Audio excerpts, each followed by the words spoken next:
From Pacifica, this is Democracy Now! The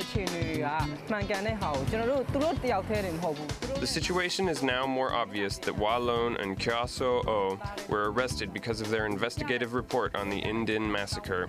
Journalists have the right to access the news according to journalistic ethics. This incident is an abuse of justice. This is also evidence that the media are being intimidated in Burma. Reuters news agency has published an explosive report on a Burmese military massacre of Rohingya Muslims. The two journalists who uncovered the killings have been locked up in a Burmese prison for the past 2 months. We'll speak to the Reuters bureau chief in Burma, then to Capitol Hill. A budget should reflect our moral priorities, but this budget only demonstrates that Trump is committed to lining the pockets of his wealthy friends. We need a budget that is based on equity and compassion, a budget that puts working families first. And that's the kind of budget that I intend to fight for. We'll speak with Seattle Congresswoman Pramila Jayapal as President Trump proposes deep cuts to education, healthcare, and social safety net programs while massively increasing the Pentagon's budget. Finally, we mark the 20th anniversary of V-Day, the global movement to stop violence against women and girls. All that and more coming up. Welcome to Democracy Now!, democracynow.org, the War and Peace Report. I'm Amy Goodman. The White House is embroiled in even more controversy over former Staff Secretary Rob Porter after FBI Director Christopher Wray testified to the Senate that the FBI told the White House about the physical and verbal abuse allegations that were holding up Porter's background check months earlier than the White House has admitted. The FBI submitted a partial report on the investigation in question in March, and then a completed background investigation in late July. That is soon thereafter, we received requests for follow-up inquiry, and we did the follow-up and provided that information in November, and then we administratively closed the file in January. That was FBI Director Christopher Wray. Porter resigned after both of his ex-wives accused him of verbal and physical abuse, and photos were released showing Porter's first wife, Colby Holderness, with a black eye, which she said she suffered after he punched her in the face. The FBI director's testimony further exposes how Trump administration officials allowed Porter to continue working in the White House despite the serious accusations of domestic violence. In fact, CNN reports White House officials were considering promoting Porter to Deputy Chief of Staff under General Kelly before the photos were released. President Trump has repeatedly defended Porter, emphasizing Porter claims he's innocent. Trump himself has been accused of sexual harassment or assault by at least 16 women. A second federal judge has temporarily blocked the Trump administration from canceling DACA, the Obama-era Deferred Action for Childhood Arrivals program, which gives some 800,000 young undocumented immigrants permission to live and work in the United States. On Tuesday, Judge Nicholas Garofis in New York issued an injunction to temporarily keep the program in place, warning its cancellation would have profound and irreversible social costs, writing, quote, "It's impossible to understand the full consequences of a decision of this magnitude," unquote. This comes as lawmakers on Capitol Hill are continuing to debate the future of DACA. Republican lawmakers are pushing to include an amendment to punish so-called sanctuary cities as part of any immigration legislation to protect dreamers. In more news on immigration, activists and civil liberties advocates are issuing warnings over reports that the Immigration and Customs Enforcement Agency, known as ICE, is seeking to become an intelligence agency. Critics say the move would give ICE access to an array of raw intelligence data that could lead to further abuses as ICE carries out President Trump's mass deportation efforts. This is Jack LaPeroux of the independent watchdog agency, the Project on Government Oversight. Well, I think if we've seen in the last year ICE demonstrate a willingness to be more severe and more arbitrary in its arrests, deportations, and actions, this would enable them to a much higher degree. It's really like taking someone who you're not comfortable giving a kitchen knife to and handing them a grenade. Meanwhile, the chief counsel for ICE in Seattle has been charged with stealing the identities of 7 immigrants in order to defraud credit card companies. Rafael Sanchez has resigned from the agency amidst the charges and faces 1 count of aggravated identity theft and another of wire fraud. This comes as President Trump's longtime personal lawyer, Michael Cohen, says he personally paid $130,000 to former porn star Stephanie Clifford, better known as Stormy Daniels, several weeks before Trump's election to keep her from going public about her 2006 sexual encounter with Donald Trump. Cohen says he was never reimbursed for the payment to silence Daniels. U.S. intelligence officials claimed Tuesday Russia's likely planning to meddle in the U.S. 2018 midterm elections. This is U.S. Director of National Intelligence Dan Coates. Social media, false flag personas, sympathetic spokesmen, and other means to influence to try to build on its wide range of operations and exacerbate social and political fissures in the United States. There should be no doubt that Russia perceived that its past efforts as successful and views the 2018 U.S. midterm elections as a potential target for Russian influence operations. The intelligence community's warnings during Tuesday's Senate Intelligence Committee hearings contradict President Trump, who's repeatedly cast doubt on whether Russia meddled in the 2016 presidential election. This is separate from Trump currently under investigation for allegedly colluding with Russia ahead of the presidential election. The United States is refusing to commit any direct money for reconstruction in Iraq after the U.S.-led coalition bombing campaign against ISIS militants destroyed homes, schools, hospitals, critical infrastructure across wide swaths of Iraq. The United Nations says 40,000 homes were destroyed in Mosul alone. At an international conference in Kuwait this week, the Iraqi government has asked for $88 billion to rebuild. So far, other countries have pledged only a combined $4 billion. The United States has offered a $3 billion loan. This comes after the U.S. Senate reached a 2018 budget deal that includes $700 billion for the military in the United States. In Israel, the justice minister has sparked outrage by saying maintaining a Jewish majority in Israel justifies committing human rights violations. Speaking at a conference on Monday in Tel Aviv, Ayelet Shaked said, quote, "There is place to maintain a Jewish majority even at the price of violation of rights," unquote. During her speech, Shaked also defended the controversial so-called Jewish nation state bill, which would legally define Israel as the national home of the Jewish people. Critics say if passed, the bill could be used to justify the widespread discrimination against Israel's non-Jewish citizens. In more news on Israel, the police have recommended indicting Prime Minister Benjamin Netanyahu on criminal corruption charges. Netanyahu is under investigation in 2 separate criminal corruption cases. In one case, he's accused of trying to push tax breaks to benefit an Israeli billionaire Hollywood producer after receiving gifts from him. In the second case, Netanyahu is accused of trying to strike a deal to secure more favorable coverage from a leading Israeli newspaper by offering to curtail the circulation of one of the newspaper's rivals.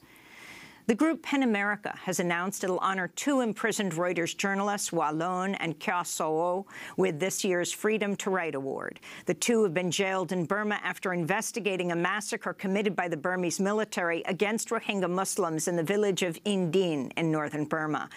They appeared in court earlier today in Burma after having been charged with violating Burma's Official Secrets Act. Later in the broadcast, we'll go to Burma for more. In Ethiopia, a senior Oromo opposition leader has been released from prison after protesters staged widespread demonstrations Monday to demand his freedom. Bekele Gerba is the Secretary General of the Oromo Federalist Congress. He was arrested in 2015 amidst an uprising in Oromia over efforts to displace them from their land. After being released, Gerba called for the release of other Oromo political prisoners. There are still thousands and thousands of people languishing in jail, so our release alone should not be considered as the release of all the Oromo from prisons, and you should not stop your struggle. Our struggle should not stop as long as there is a single Oromo remaining in the prison.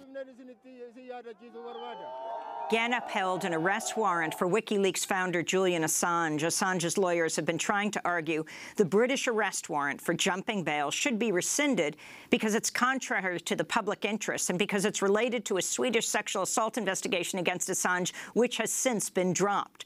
Tuesday's ruling comes after 1 week ago the same British judge, Emma Arbuthnot, ruled for the first time to not drop Assange's arrest warrant.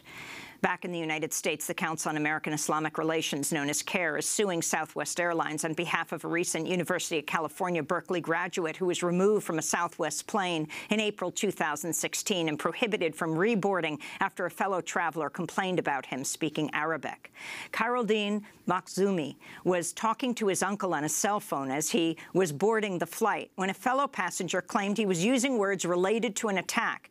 In fact, he was using the word inshallah, which means God willing, and is one of the most commonly used words in the Arabic language.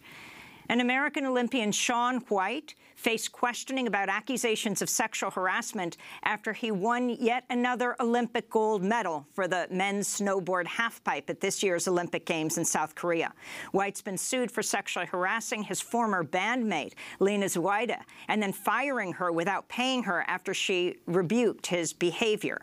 At a news conference today in which female journalists say the Olympic Committee officials only called on male journalists, Shaun White tried to claim the lawsuit and accusations were gossip. You know, honestly, here to talk about the Olympics, not, gossip. So, but I don't think so. I am who I am, and I'm proud of who I am, and my friends, love me and vouch for me, and I think that stands on its own. So, absolutely. But so you're saying that the allegations against you are gossip? I think we're here to talk about the gold medal and the amazing day we had today. Thank you. So if we don't have another question, why don't we go ahead and just pass the mic? Thank you so much. I'd like it to be addressed just a little bit. I mean, like I said, I think we're here to talk about the gold medal today and the amazing day we just had. I feel like I addressed it. Shaun White reached a private settlement with Zuida months ago. And those are some of the headlines. This is Democracy Now!, democracynow.org, The War and Peace Report. I'm Amy Goodman. We begin today's show in Burma, where 2 journalists from the Reuters news agency have entered their 3rd month in jail. Walon and Kyaw Soe were arrested December 12th and charged with violating Burma's Official Secrets Act. They've been denied bail and face up to 14 years in jail.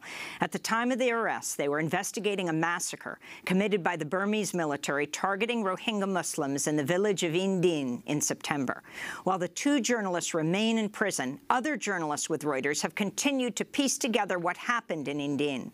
In a shocking new expose, Reuters reports Burmese soldiers and members of an informal militia executed 10 Rohingya Muslim captives. At least 2 of the men were hacked to death. The others were shot. Reuters published one photo showing the 10 men lined up in a row on the day of their execution. The 10 men are kneeling on the ground with their hands tied behind their backs.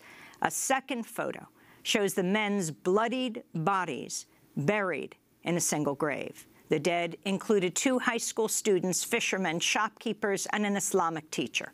The killings were part of what the United Nations has described as a textbook example of ethnic cleansing. Since last year, at least 6,700 Rohingya Muslims have been killed in Burma. Entire villages have been destroyed. About 700,000 Rohingya have fled across the border into Bangladesh. The jailing of the Burmese journalists has sparked international outrage. On Tuesday, the group PEN America announced it'll honor Walon and Kyaw Soe with this year's Freedom to Write Award. On Sunday, fellow journalists in Burma took part in a protest. This is Saleh Tantzin of the publication The Irrawaddy. The situation is now more obvious that Walon and Kyaw Soe were arrested because of their investigative report on the Indin massacre. Journalists have the right to access the news according to journalistic ethics. This incident is an abuse of justice. This is also evidence that the media are being intimidated in Burma. Earlier today, the imprisoned Reuters reporters, Walon and Kyaw Soe, appeared in a Burmese court. As Lon left the court, he said, quote, "I can tell you we worked in accordance with media ethics. I totally believe that." We go now to Singapore to speak with Antony Slackoffski, Reuters bureau chief in Burma. He worked closely with Wallon and Kyaw and co-wrote Reuters' new special report. Antony, welcome to Democracy Now! We have a number of issues to discuss. The two Burmese reporters, your colleagues, have just been in a Burmese court. They faced 14 years in jail. And you've just released this explosive expose that they and you were working on. Can you talk about what happened in India and why then these two reporters were arrested? Right. So I think this story that Wallon and Kyaw worked on is, it's really important for sort of three main reasons. First of all, it's this painstaking, detailed account of the execution of these 10 men who were apparently picked at random by the security forces, held overnight at school, and then the following day they were executed. As you said in your material before I came on air, they were shopkeepers, they were fishermen, two of them were students, and we also were able to meet their families in Bangladesh, who have since fled to Bangladesh, and who told us about them and recognized them on these dramatic pictures before the execution. But apart from this incredibly detailed reconstruction of that execution, what's really striking in what Wallon and Kyaw uncovered in northern Rakhine is also not just the depth, but also the breadth of their reporting. So the story is actually not only limited to Indin; it also goes beyond and discusses the dynamics, the mechanics of this military operation across a wider area. There was reporting from villages several miles to the north of Indin, where we're also hearing about very similar accounts of how the security forces and the Rakhine Buddhist villagers carried out burnings or of the Rohingya homes, etc. And I think the third really important thing is that these accounts are for the first time coming from the people who carried out those acts themselves.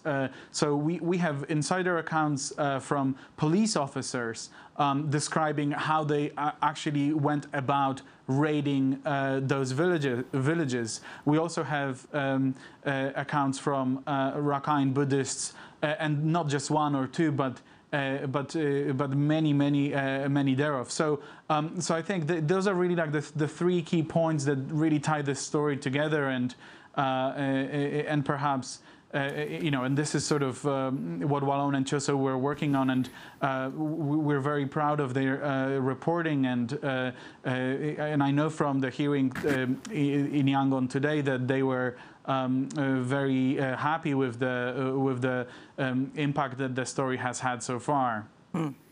So can you talk about the day they were picked up, Antony, December 12th, what they were doing? In line with you talking about the particular significance of this report is that this was a report based on admissions by the killers in this massacre.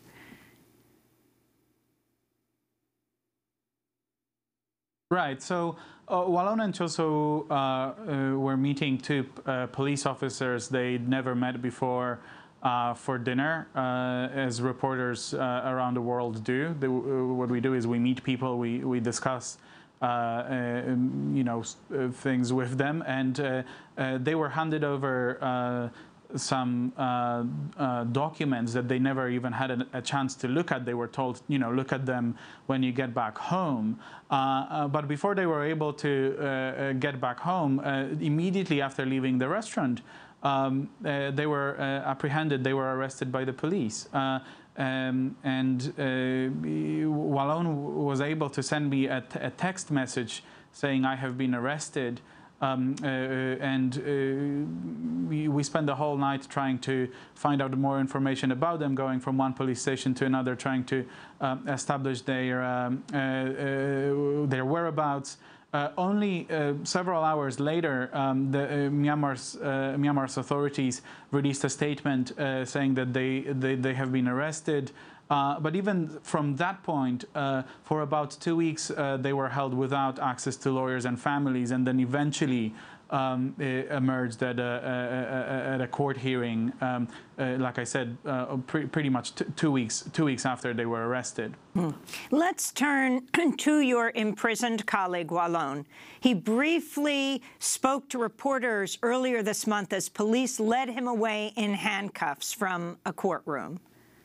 The police told us to sign a document about our arrests when we were detained. They said they will add more charges unless we sign the document. So then we see the military putting him in a car and taking him away. Earlier this month, the Office of UN Secretary General Antonio Guterres called for the journalist's release, citing the erosion of press freedom in Burma. On Tuesday, Deputy UN Political Affairs Chief Miroslav Jenka reiterated calls for the journalist to be released. Let me address the unfortunate arrest of 2 Reuters journalists, Wallon and Cho Soe-o. The Secretary General has called in clear terms for the release of the journalists and urged the authorities to respect the right to freedom of expression and information. Allow me to reiterate those calls here today. The ability to exercise the right to freedom of expression and information is a barometer for respect for human rights more broadly. Reuters has now published the story these journalists were working on, a deeply disturbing account of the execution of 10 Rohingya men in Indian village, Mongdo, in northern Rakhine State. The Associated Press has also published a report of 5 mass graves in Gudarpin village in Butidong. These and other shocking reports of grave abuses demand our attention and action for the sake of lasting peace and justice. And now I want to turn to Burma's ambassador to the United Nations, Haldu Swan, speaking just Tuesday. Mr. President, the case of 2 Reuters reporters has attracted much attention in recent weeks.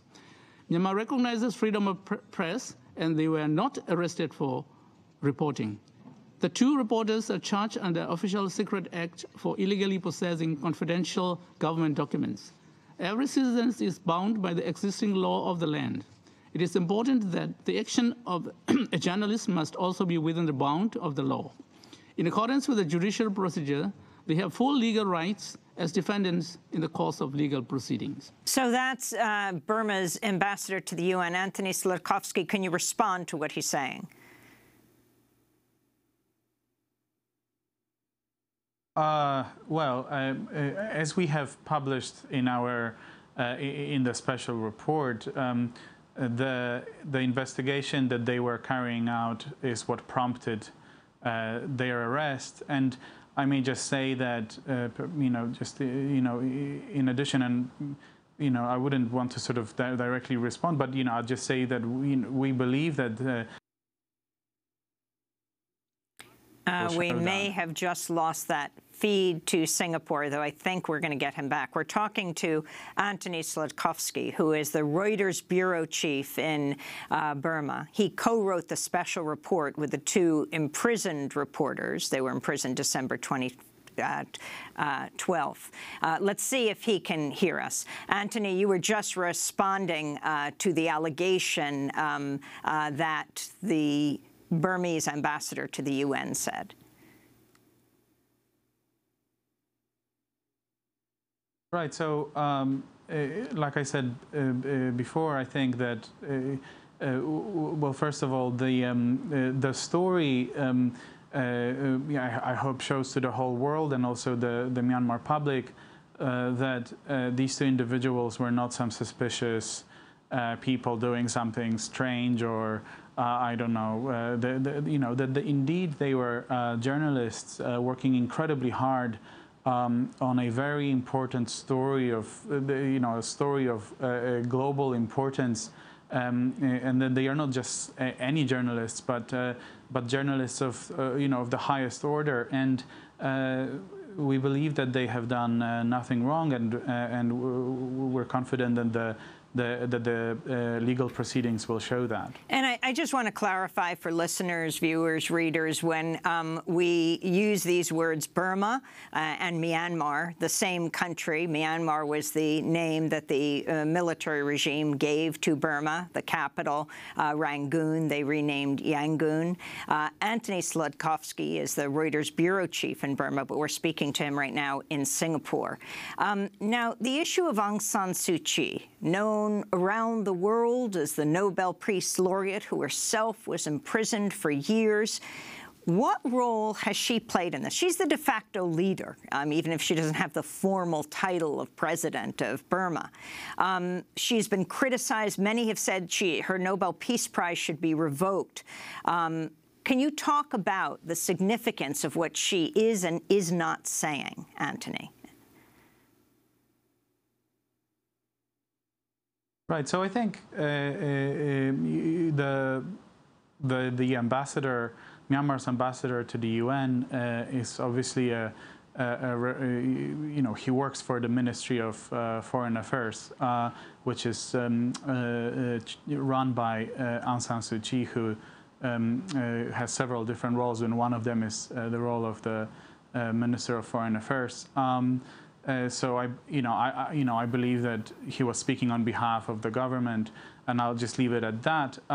But I think more broadly, we hope we as journalists at Reuters are in Myanmar to report the facts and report on the events of global importance. And this story that Wallon and Choso worked on and published contributes to our understanding and to the understanding of everybody in Myanmar, including, I hope, State Councillor Aung San Suu Kyi, of indeed what transpired in northern Rakhine. It's the most comprehensive, most detailed account to date, and for the first time we're hearing from several Rakhine Buddhists, members of the security forces, describing in great detail the burnings, the lootings, and also that the dramatic execution in early September last year. On Sunday, Britain's Foreign Minister Boris Johnson met with displaced Rohingya Muslims hours after meeting with Burma's de facto leader Aung San Suu Kyi. Johnson later told reporters he's not sure whether Suu Kyi, quote, really understands the full horror of what has happened. Yes, the difficulty is that, to be honest, I'm not sure she really understands the full horror of what has happened up here. I don't think she's been up in a helicopter to see what we have seen today. And really what I was trying to get over to her is the importance of her leadership. I believe in her, and I believe in her leadership. I think she's done incredible things in her life. I'm very sad to see what's happening to Burma now and to see the direction the country is going. I believe she can still make a change and make a difference, but to do that, she needs to show a lead, get the agencies in, get the refugees back home in a way that is safe and voluntary and dignified. So let's wrap up, Antony Slackoffski.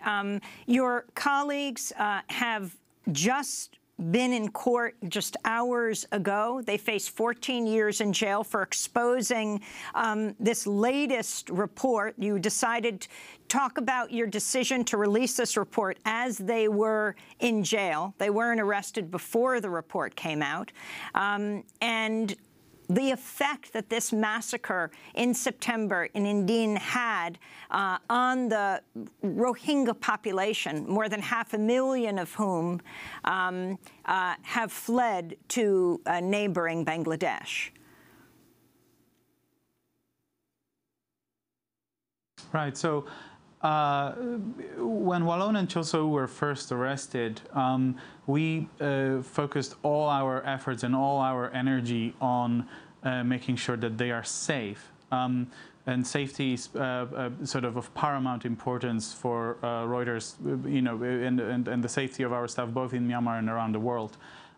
After we were able to clarify their legal situation, we decided that this is our duty and obligation to the global public and the public in Myanmar to go ahead and publish this groundbreaking investigation. And Wallon and Chosou both very strongly supported that decision. In the end, we're all journalists, and this is what we do.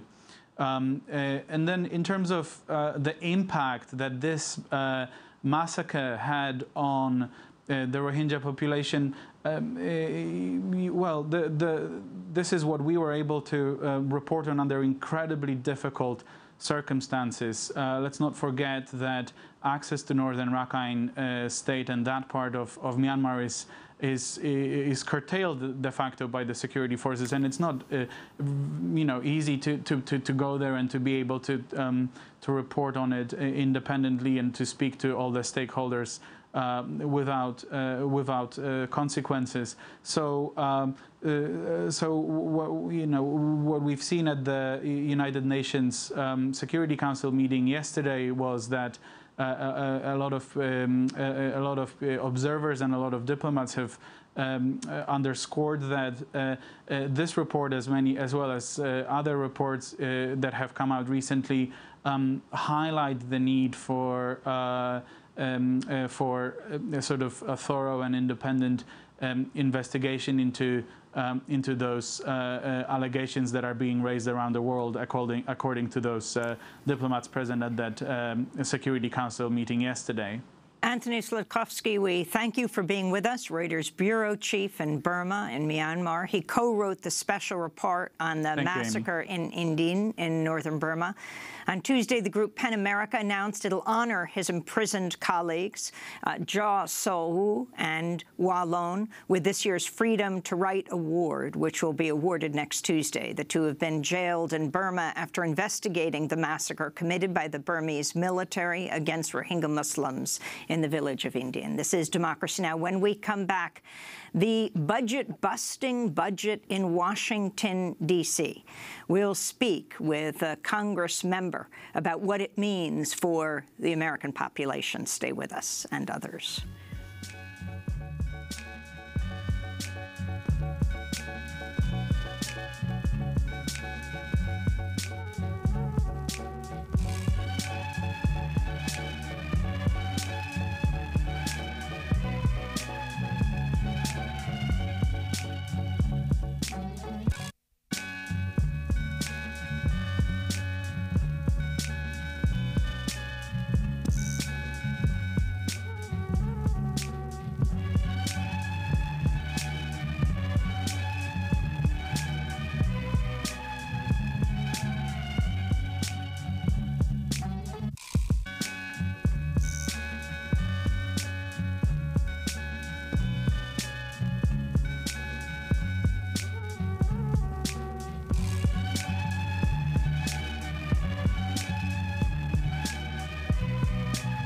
Mad Lib's movie finale here on Democracy Now!, democracynow.org, The War and Peace Report. I'm Amy Goodman.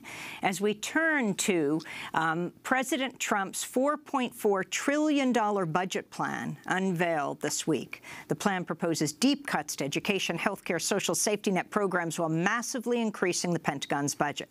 Trump's plan would slash the Department of Education's budget by more than 10%. It would sharply reduce income-based student loan repayment plans while ending the public service loan forgiveness program. Trump's budget would cut more than $17 billion from the Supplemental Nutrition Assistance Program, or SNAP, barring food stamp recipients from buying fresh fruit and vegetables and instead providing only a boxed food delivery program. The budget would also phase out federal funding for the Corporation for Public Broadcasting, which supports public and community radio and TV stations.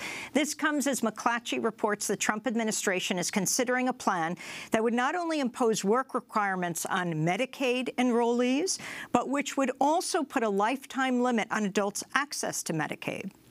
Meanwhile, Trump's budget would see a 13% rise in spending on weapons and war, bringing the Pentagon's budget to $686 billion. The administration says its plan would add $7.1 trillion to U.S. budget deficits over the next decade, though many economists say that number relies on rosy projections. The budget comes less than 2 months after Trump signed into law one of the largest tax cuts in U.S. history, one that overwhelmingly favors the wealthiest Americans. On Tuesday, Senator Bernie Sanders questioned Budget Director Mick Mulvaney. Explain to me the morality of a process by which we give the third wealthiest family in America, a major contributor, I might add, to the Republican Party, over $1 billion a year in tax breaks, and yet we cut a program which keeps children and the elderly warm in the winter. Here's the morality of the Leahy proposal, Senator. 11,000 dead people got that benefit the last time the GAO looked at it. That's not moral. To take your money, to take my money, to take the money from the people that 11,000 people got it who shouldn't have. Correct that. But 7 million people get the program. To say that 11,000 out of 7 million, deal with that. Well, to talk more about the budget, we go now to Capitol Hill to speak with Pramila Jayapal, the Democratic congressmember representing Washington State 7th District, vice-ranking member of the House Budget Committee, formerly served in the Washington State Senate.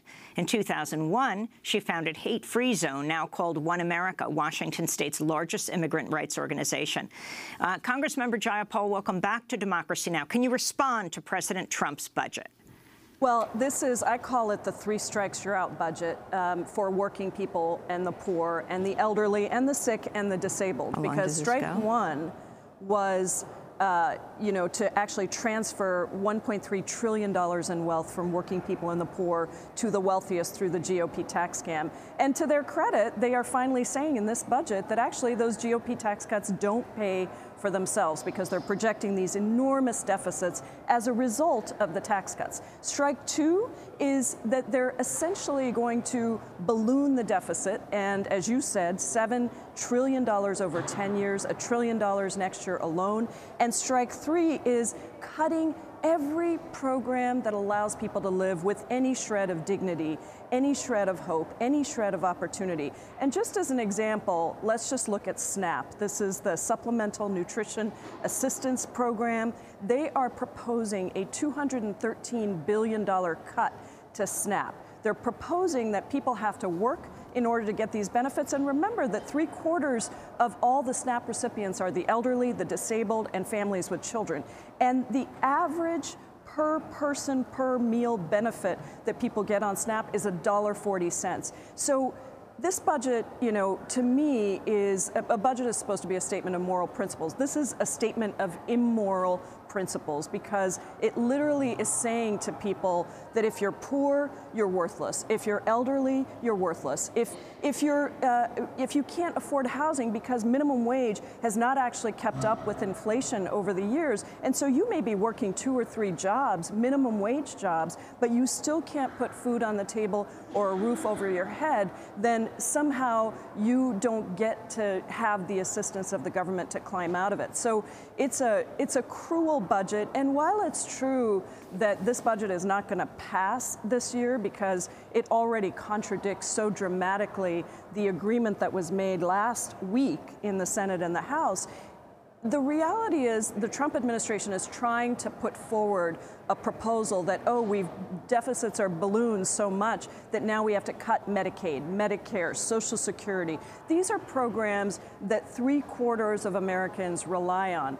And so ultimately, this is saying to the wealthiest 1% and the biggest corporations, it's a love letter on Valentine's Day to those millionaires, billionaires, and wealthiest corporations. Those are the only people that are going to benefit from this budget. So let's go through a few more of the things. For example, the cutting of food stamps instead to give boxes of food to people. The supporters are saying it's like the blue apron approach. But can you talk about what this means? Yes, what it means is essentially, number one, privatizing that whole program. Number two, it means essentially saying to people, you don't even get to choose what you want to eat. You have to eat what comes to you in this box. And let me tell you, there is very little guarantee that these boxes are going to provide more nutritional value. They're going to be based on the private companies that support those kinds of box programs. And it's different. You know, Mick Mulvaney wanted to cut Meals on Wheels. Now later he said it didn't, you know, his last budget didn't cut Meals on Wheels. That's a program where food is delivered to seniors and the disabled because they're unable to go get the food. That's very different than saying to kids and families across the country, we're going to determine what you eat. Not to mention the amount of infrastructure that they would have to put in place in order to deliver these boxes to people is enormous. So what they do in the budget is they actually cut the actual amount that is used for the program, and they put it into administration of creating that infrastructure. So it's an even deeper cut. And if you look at education, you mentioned education in your excellent lead up to this, you know, they say it's a 10% cut to the education budget, but if you look at how much they're going to put, I think it's $1.2 or $1.5 billion into choice programs, which is essentially privatization of public education, it's an even bigger cut to education, and then you combine with that the public loan forgiveness. I mean, this is really taking away opportunity from everyone. There's one other thing I want to just quickly touch on, which is, you know, to me, this is a giant thumbing of the nose to the very people that voted for Trump in many rural districts, hoping that he was going to somehow give them opportunity. He eliminates rural wastewater monies for rural counties. He eliminates the Economic Development Association, which put millions of dollars into coal-based communities to try to transition them out. He thumbs his nose at the idea of climate change all over again and global warming, and he literally cuts all of the programs that are related to research and science. The EPA alone has a 30% cut to its budget because, you know, Trump and Mick Mulvaney are in the pockets of fossil fuel companies who are giving them millions of dollars of contributions in order to stop the transition from a fossil fuel-based economy to a renewable energy economy. I want to go back to Senator Bernie Sanders' comments on Trump's budget proposal. I think what the American people understand is their one vote, their one voice matters relatively little in a Congress which is dominated by big money, wealthy campaign contributors. The Koch brothers are going to spend some $400 million in the coming campaign. And you know what? This budget is the budget of the Koch brothers. It is the budget of the billionaire class, and the American people understand it. This is a budget which will make it harder for our children to get a decent education, harder for working families to get the health care they desperately need, harder to protect the air that we breathe and the water we drink, and harder for the elderly to live out their retirement years with dignity and respect. This is not a budget, as candidate Donald Trump talked about, that takes on the political establishment. This is a budget of the political establishment. This is the Robin Hood principle in reverse. It is a budget that takes from the poor and gives to the very wealthy. Pramila Jayapal, your response. Well, I completely agree with him. Donald Trump campaigned as a populist. He is governing as a plutocrat. That's what this budget is, as I said earlier, a love letter on Valentine's Day to millionaires and billionaires. And you know what offends me so much is, what does it say about working people, some of whom gave Trump their support because they thought that he was somehow going to help their kids or help them to put food on the table or a roof over their heads or retire with dignity or give their kids more opportunity. It says, sorry, we don't care about you. And it actually assigns judgment and blame to people who may be struggling. Just going back to SNAP for a second, this is a program where on average, participants are in the program for 7 to 9 months. So to say, and they're getting, as I said, $1.40 per meal per person. This is not a situation that people try to be in order to fleece the government. And all of this is literally to support the tax cuts for the richest corporations. even if you look at his transportation infrastructure proposal, which, you know, he claimed was going to be this huge $1.5 trillion proposal, he's only investing $200 billion of federal money into that, and he's cutting almost the same amount, about $187 billion, that he's taking out of infrastructure projects. And so this is about privatizing our roads and only building where people are going to make money off of roads. It means that if you have an infrastructure project, you know, in some community where there is no profit to be made from it, it's not going to get built. And if you build those roads in certain communities where there's a profit to be made, we're literally starting a system where people will only be able to drive on roads if they have money. And it's incredibly distressing to see. Can you say more, Congressmember Jayapal, about what he is proposing in the budget around people in public housing having jobs? Yes, he's proposing billions of dollars of cuts, first of all, to the Department of Housing. So it's a 50% cut to HUD. But then on top of that, he's saying that if you are in public housing and you are not working, that you would not be eligible for those benefits.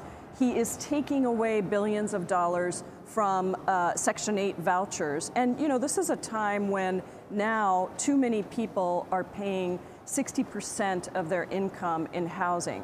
He's taking away, as Bernie Sanders said, the ability for people to have any kind of shelter and heat. You know, various programs that allow people to have housing, first of all, but then also allow them to take on their utility bills, things like that. So this is, you know, every major city across the country, but also some minor cities across the country are experiencing tremendous housing shortfalls. This budget is going to ensure that there are more people homeless, that there are more people without adequate, even temporary shelter, and more people without the utilities to actually survive hard, cold winters. Finally, Pramila Jayapal, in addition to being a Congress member, you are a longtime immigrant rights leader. Talk about what's happening in Congress now. The Senate's supposedly opening debate on DACA, what your body is doing, the House of Representatives. The Senate is supposed to be opening debate, but as you see, very little is happening because Trump is saying that he wants 4 pillars and he's not going to sign anything without 4 pillars. There are numerous bipartisan deals on immigration that even give a significant amount on assessing the border, determining whether or not money is needed and how it's needed, in exchange for 1.8 million dreamers getting a path to citizenship. But Trump has said that he wants to end legal immigration as we know it. He wants to get rid of the diversity visas. He wants to do all kinds of things that are fundamentally changing the family-based immigration system in this country and legal immigration.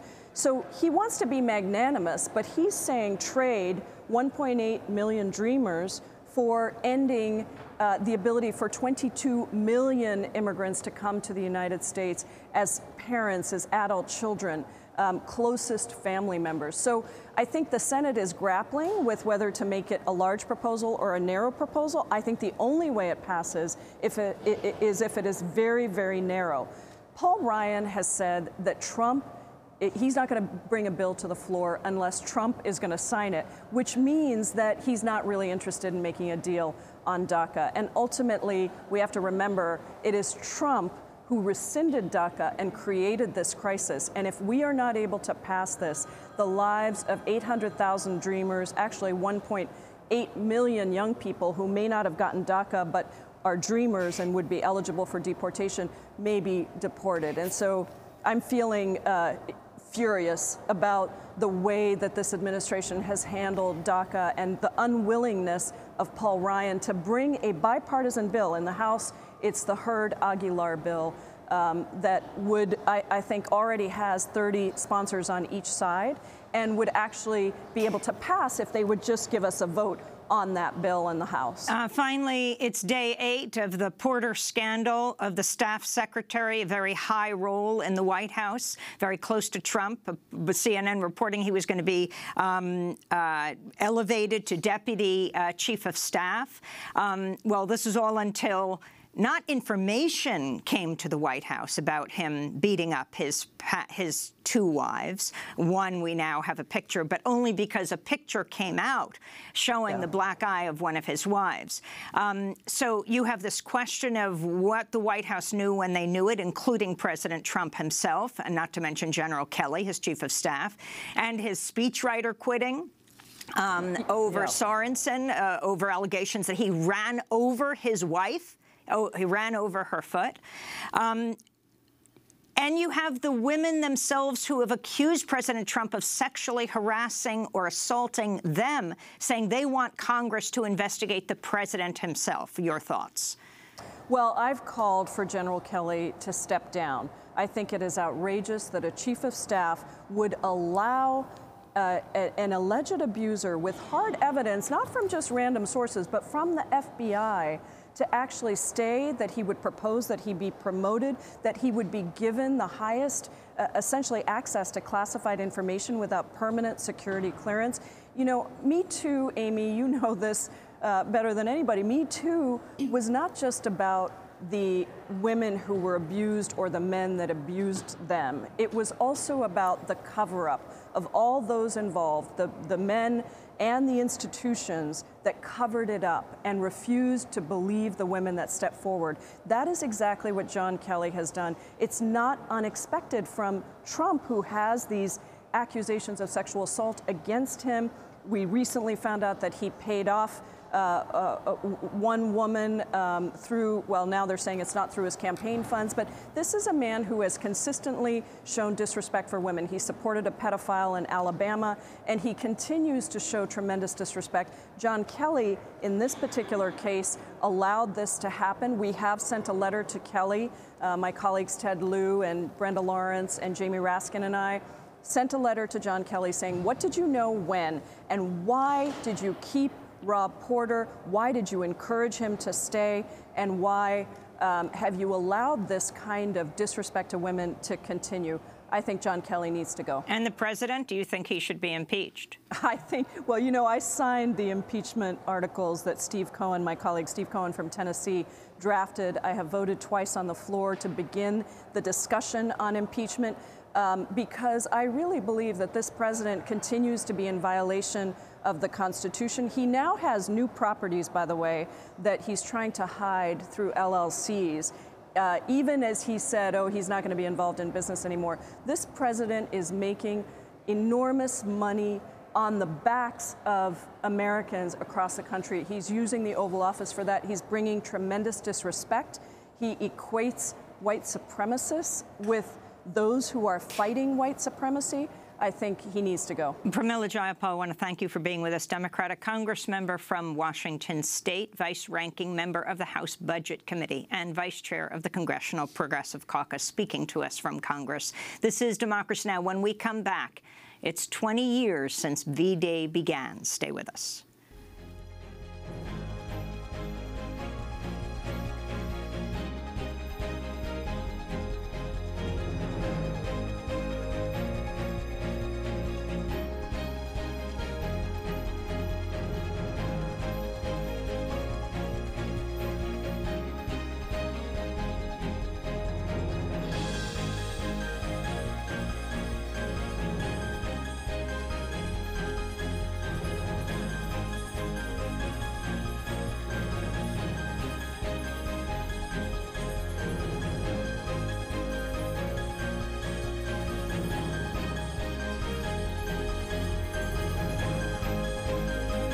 The White House is facing an escalating scandal over how it ignored the serious accusations of former Staff Secretary Rob Porter's verbal and physical abuse against his two ex-wives. Allegations, or he punched one of them in the face. We've seen photos of her black eye. We end today's show looking at the worldwide movement called V-Day to stop violence against women and girls. Today marks the 20th anniversary of the V-Day movement, inspired by Eve Ensler's groundbreaking play, The Vagina Monologues. For more, we're joined by three guests. Christine Schuller de Schrijver, who is director of V-Day Congo, co-founder of the Director of the City of Joy.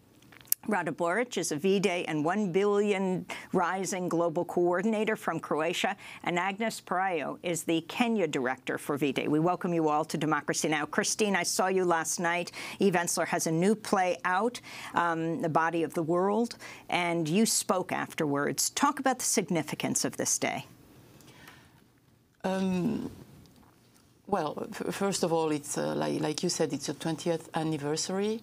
And we are very happy to be here and to also show the world what V-Day has accomplished the last 20 years and how amazing the movement is, and also also with our 1 billion rising. Mm-hmm. And Rada, you come from Croatia. Talk about what you're dealing with there, and when you hear our reports and what's happening in the White House and President Trump himself accused of sexual assault and harassment. I think, unfortunately, what is going on here is just mirroring everywhere in what we call mainstream politics, and of course that the men, high-ranking men, including presidents or prime ministers in Europe, try to hide the violence against women committed by their own staff. And I think it's absolutely unacceptable, and especially when we talk about 20 years later of V-Day and what we accomplished in the movement, that this synergy of women from different women's groups and different women's movements that started in the 70s, but that now we have it V-Day. I think that what we should be proud, that it's most probably the biggest ever global movement. It would be this year, and it was last year, in over 200 countries, from Kosovo to Germany, or from Bangladesh to Philippines. Women workers, domestic workers, women who have been violated, women from women's workers' unions, they all are coming together with the same notion. It's really enough. It's really enough with violence. Agnes, in Kenya, you have founded the first V-Day safe house for girls. Explain what is there. The safe house is meant to rescue girls running away from female genital mutilation and early marriages. This is part of our culture because I come from a Maasai community where they still value their culture. And after educating these girls in the field, the girls say no to female genital mutilation. Then we came up with this idea of having a safe house where they can run to. It is a successful program because so many girls run to us. The safe house can accommodate 49 girls at a time. And we also have a reconciliation process where we reconcile these girls after they have run to the safe house. And then after a few years after we have taken them to school, we reconcile them with their parents, and they have been accepted back in their homes. In part two of our discussion, we're going to go more deeply into what this means and how it can be a model around the world. But I wanted to ask Christine about, we've been talking for years now, as you've come to this country for the last 10 years, as part of the V-Day movement. But in this last year, with the election of Trump, what is the awareness of President Trump in Congo, in the Democratic Republic of Congo, and the message it sends?